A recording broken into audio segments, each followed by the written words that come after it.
So, box plus minus. Ito basketball statistics sa basketball na ang ginagamit yung top approach na box plus minus kasi kino-consider doon yung BPM ng player kapag siya nakaupo sa bench at kung siya naglalaro. Pero ito yung statistics na mahirap kwentahin dahil may mga coefficient ito. With respect to the player's role on offense at kung ano yung kanyang position. May mga weights yan. So, napakahirap computin. Ang isa lang masasabi ko doon, it would test na kasi parang kapatid siya o pinsan siya ng value over replacement player.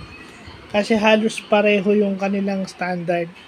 Kung plus 10, ibig sabihin pick yung player. Minus negative 2 is yung bench player.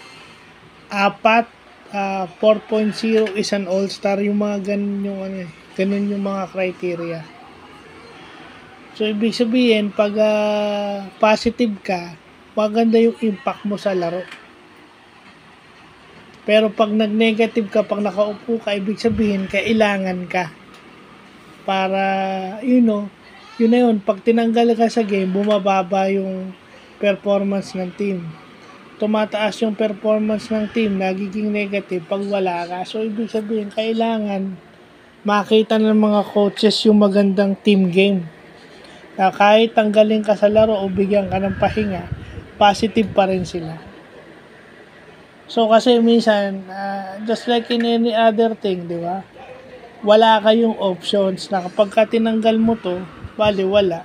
May mga bagay kasi na pwede namang may options ka. Parang sa trabaho pala yan. Minsan doon ka lang nakatingin. Yung BPM is just to show na sa buhay may one-sided. So, ganun lang yun. Hindi na natin kailangan pahirapan.